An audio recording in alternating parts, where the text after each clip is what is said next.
Paramashivoham. Om Nithyananda Paramashivoham. Om Nithyananda Paramashivoham. Om Nithyananda Paramashivoham. Om Nithyananda Paramashivoham. Om Nithyananda Paramashivoham. Om Nithyananda Paramashivoham. Om Nithyananda Paramashivoham. Om Nithyananda Paramashivoham. Om Nithyananda Paramashivoham. Om Nithyananda Paramashivoham. Om Nithyananda Paramashivoham. Om Nithyananda Paramashivoham. Om Nithyananda Paramashivoham.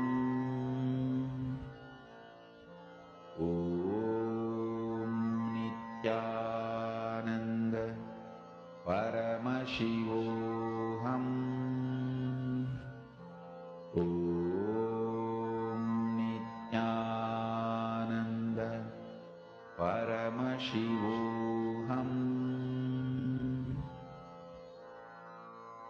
Mahamahāvāgya, spiritual lullaby for samadhi, and Suprabhatam, wake up call, wake up song for Paramashiva. This Mahamahāvāgya is spiritual lullaby for you to fall into samadhi. Suprabhatam, wake up song for Paramashiva to wake up in you. Just remember this one powerful cognition. This Mahamahāvāgya puts me in samadhi. This is spiritual lullaby for samadhi, and Suprabhatam, wake up song for Paramashiva in me.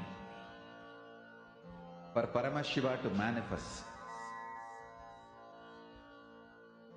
With this one spiritual powerful cognition, chant this Mahamahāvāgya.